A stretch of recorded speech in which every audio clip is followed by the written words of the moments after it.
But in your case, then you met some folks who helped you kind of blend different Different schools of understandings. thought about Yeah. it. A lot of the way that the hippies used to practice breath work were kind of a little bit more haphazard. It was sort of like, well, I can get high by lying down and breathing a lot, you know?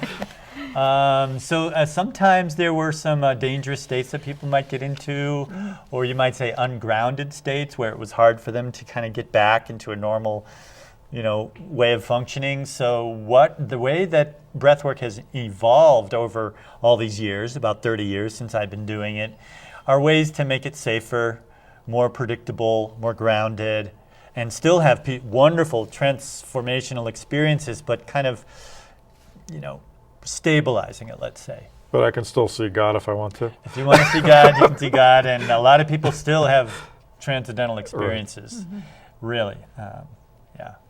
Well, something that we talked about earlier is that I was saying that just lately I've noticed my body just feeling kind of tense or something, and I didn't really have a reason for it, but because there have been so many things going on in the world with obviously the financial, we hear the financial crisis and all of that going on the news.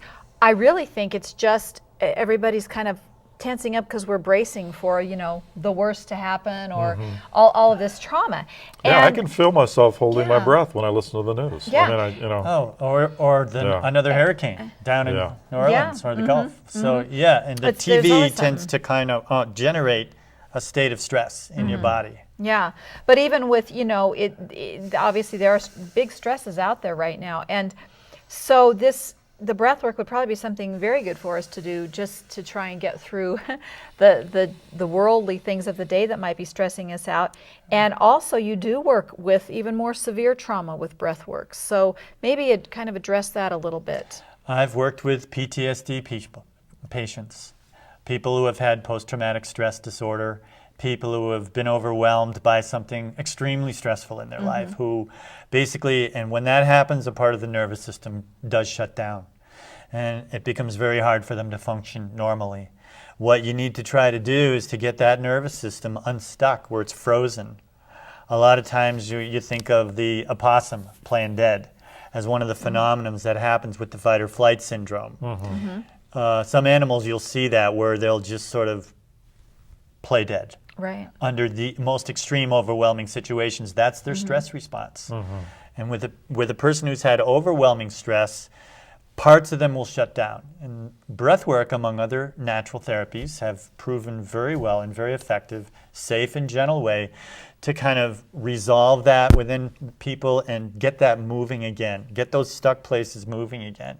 Of course, if you're doing more work with people who are more sensitive to and this sort of thing, or have been more traumatized, you'd want someone who's more of a specialist. And I've been doing it 30 years and I'm certified. So you'd want to be with a more specialist as opposed to a big group setting where there'd be 20 to 30 to 40 people all lying down and breathing. So, if you've had PTSD out there, whether it's been domestic abuse or the war in Iraq, this is a way to get yourself healed on a very deep level, and I've worked with many people who have had marvelous results with that.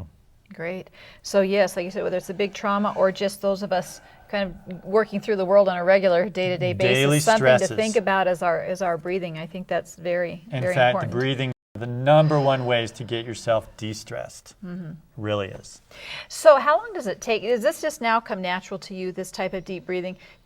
How long do we have to practice this consciously? Does it eventually become a subconscious thing, or is it always something we have to kind of think about? Okay, remember the dents in the bottle. Okay, that can be kind of like a dysfunctional breathing pattern that has become built in. It's on the subconscious level. It may be because of injuries and traumas that have built up in the body. It may be because of poor posture and different things.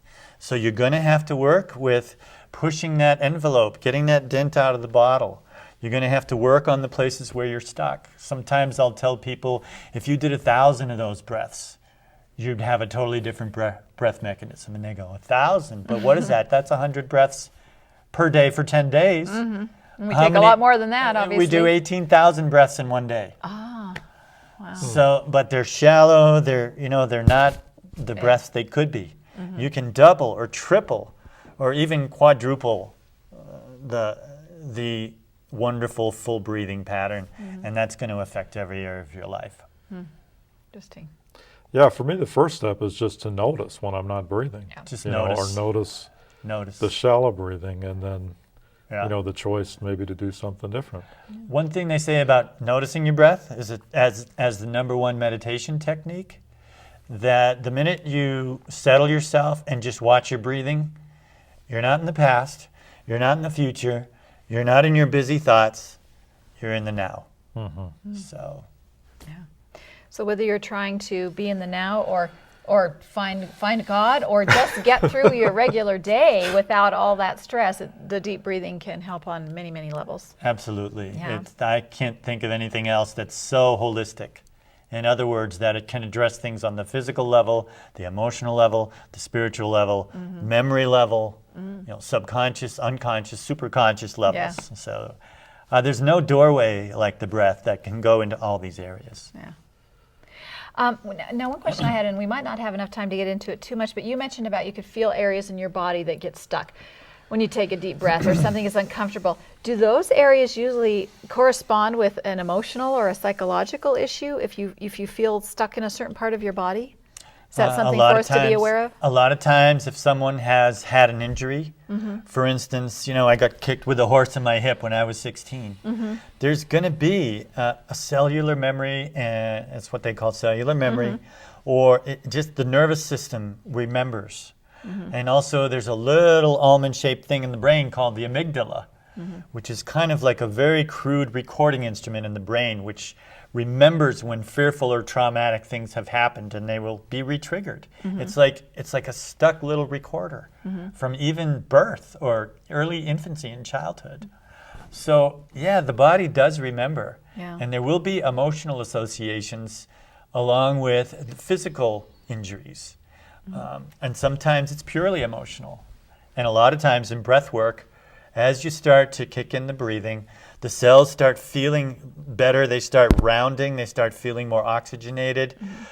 It's almost like sometimes those will play back to you, as scenes or feelings or, you know, happiness or sadness. It will all start rolling again, and that's part of the healing.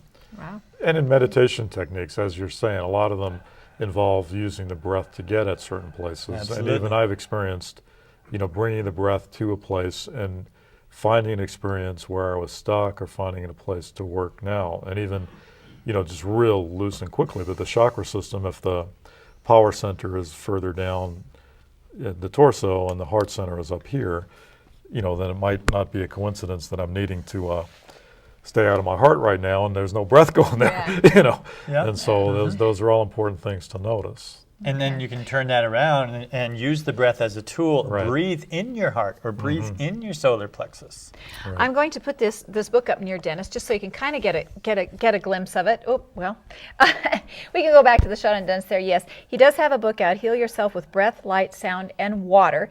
If you'd like to get more information on how to do this, we've been putting up your website, I believe, and contact information. So if you want to know where his next workshops are going to be or how to get in touch to work with Dennis personally, Dennis also publishes the Natural Life News Directory, which you pick up around town for free, and that has information on all kinds of natural healing techniques. Really high quality writers. All right. We're Dennis out of Ouellette, time thank you once so again. much. Yes, thank you. Thanks for to everybody being with helping us. out in the back. Yeah, and Thank thanks you. to all of you for watching. See ya. Here's to woo.